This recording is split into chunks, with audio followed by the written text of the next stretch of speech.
Hey there, welcome back to Reddit Dating, the best channel for Reddit cheating stories. Be sure to like, subscribe, and hit the bell notification for more stories like these. Now, let's get into the video. My STBXW filed for a divorce 8 months ago. We have been separated for 8 months and moved in with her affair partner. Divorced is to be finalized next month. Now, she's begging not to go through with it and begging me to try reconciliation. My wife, 38 years old, and I, 37 years old, met when we were both students at the same institution of higher learning. We had been dating for 5 years before we decided to tie the knot. Our marriage has been rather stable, with just a few ups and downs along the road. We have 2 children. Ages 13 and 15, who live at home with us. During the first week of January of last year, I became aware that my wife was spending far more time on the phone than she was accustomed to. The majority of what she did was the same as that of every other cheater. The people who worked with me lied to me, shifted responsibility, and gaslighted me when I expressed my concerns. I was embarrassed in front of everyone. The fact that I wasn't perfect and made mistakes that I deeply regret is well known to me. But during her affair with another guy, she treated me as if I were a piece of her that she couldn't live without. I attempted to address all of the parts of our relationship that she thought were lacking in an effort to make things better. When D-Day arrived in early June, she admitted to having an EA and to having only had 2 sexual encounters with him in the previous calendar year. After that, she accused me of being the spark for her connection with another guy, which I strongly denied. As soon as she expressed a wish for reconciliation, we began attempting to reconcile with her, but she was just not interested. They were able to keep in touch because she did. As soon as I expressed my displeasure, she argued that they were just friends and continued to delete communications, despite my repeated requests that she refrain from deleting them. As soon as she learned that I was contemplating divorce, she broke down and begged me not to go forward with the process. Her fury at my bringing up the affair led to my having to apologize to her for my behavior, which I ultimately did. In the next 2 or 3 months, she began to depart without a trace, claiming that she was visiting relatives who need her aid at the time. She was never seen again. After a time, I had a sneaking suspicion that she was going to see AP, and when I brought it up to her, she was quite persuasive. She was gone for the weekend and didn't return any of my phone calls or texts after that. When she returned, she informed me that her cousin had fallen ill and that they needed to send her to the hospital. She also informed me that she had left her phone at her sister's house while they were driving the cousin to the hospital. In addition, I was putting out my best effort to make things work for us throughout the whole process. She was keeping an eye on everything I was doing, but she couldn't have given a damn. I couldn't believe it when she informed me she would be departing in the middle of December. She said that she was dissatisfied with our relationship and that she still cherished me, but that she had fallen in love with another guy.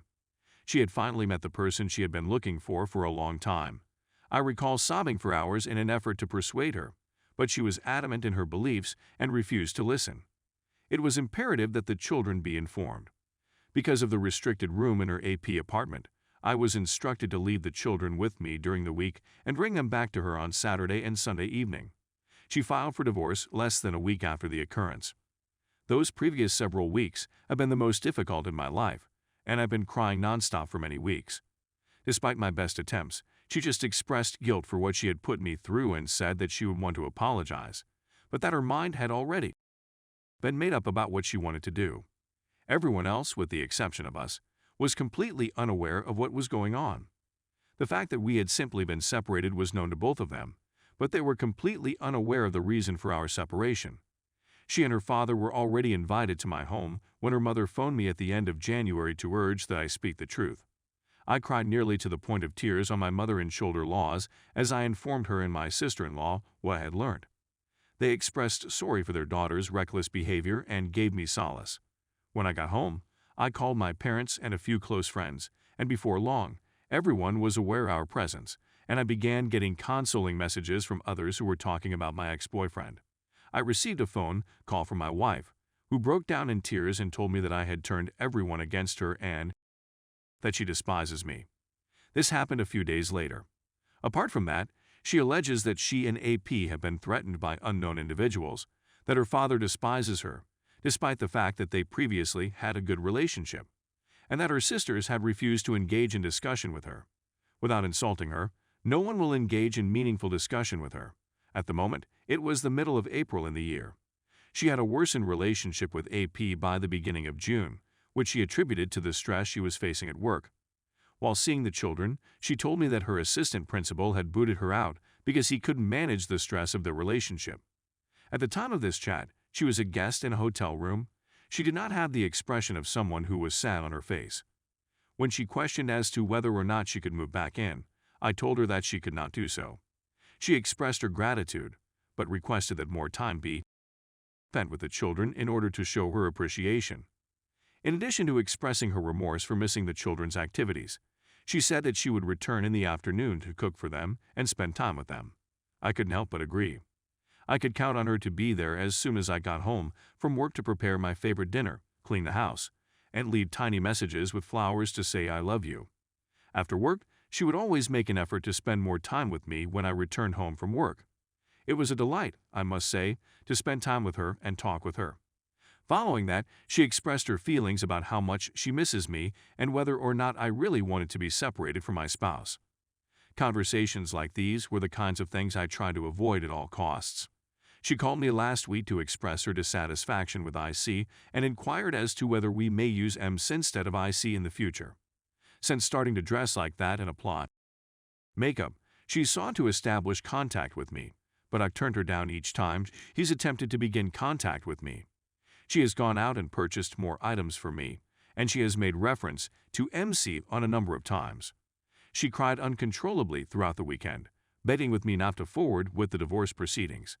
She said that she had already been through a lot, and that all she wanted was for me and her family to be reunited, and that she would do everything I asked of her. In this case, it's almost as if the roles have been switched from the norm.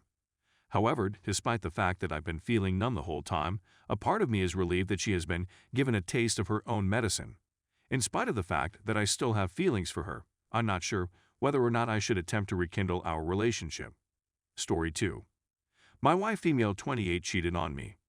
Our relationship dates back to when she was a freshman in college, so we have 3 years of marriage under our belts with my wife Kirsten, a 28-year-old lady. We brought our first kid into the world 2 years ago, and our relationship has been on the verge of falling apart ever since. In order to care for our family, I work around 60 hours per week, while she is a stay-at-home mother who also sometimes takes on yoga teaching engagements to boost our household income. Then she met a photographer in her yoga class, and everything changed for her around 6 months after giving birth. From that point on, everything changed for her. According to Jane, the photographer, Kirsten was pushed to pose for a boudoir image in order to boost her self-esteem and confidence. I had no objections to this since I wanted to be of aid to her because she was still suffering from postpartum depression at the time of our chat, which I understood. For the first time in a long time, she seemed to be feeling true delight as a result of the picture session. A few months later, she claims she received an invitation from Jane to participate in a yoga highlight video shoot, and she even received a complimentary airline ticket and hotel reservation to the location where the video was being filmed. Even though I was disappointed that I was unable to accompany her on her trip, I was happy that she was able to spend some time away from me and our kid. The next day, she returned to the hotel, revived, and shouted about how much she had enjoyed herself. Jane eventually offered a slew of examples, all of which were great. Nevertheless, some of them had nudity that was just indicated rather than shown. This is the moment at when things began to go bad, as you can see. I decided to look into Jamie's photography firm because I was curious. It turned out that Jane was a male photographer, just as I had thought. I'm not sure why, but despite the fact that I've never met her, I've always believed Jane was a woman. I'm not sure why. It seemed to me that something didn't seem quite right, especially considering the fact that Kirsten had never addressed it, so I decided to investigate more. In the aftermath, I still have nightmares about what occurred next. Jane, in addition to being a photographer, also had an account on a fetish website, which was brilliantly disguised and could only be discovered by delving further down the rabbit hole. Seeing Kirsten's photos on his picture stream made my heart sink when I went to his profile and found them. Her face, on the other hand, was concealed so I couldn't see her.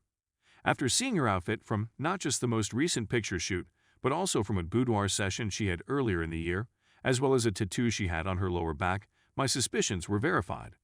Every activity, including oral performance and reception, as well as penetration, was captured on film and preserved for future reference. A strong one to vomit sprang in me.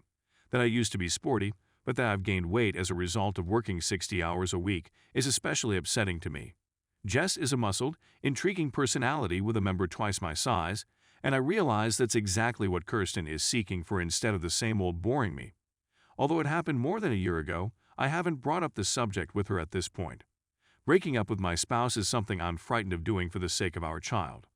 That leaves me with the understanding that when she is in class or while I'm at work, she may be practicing yoga or Jane or something like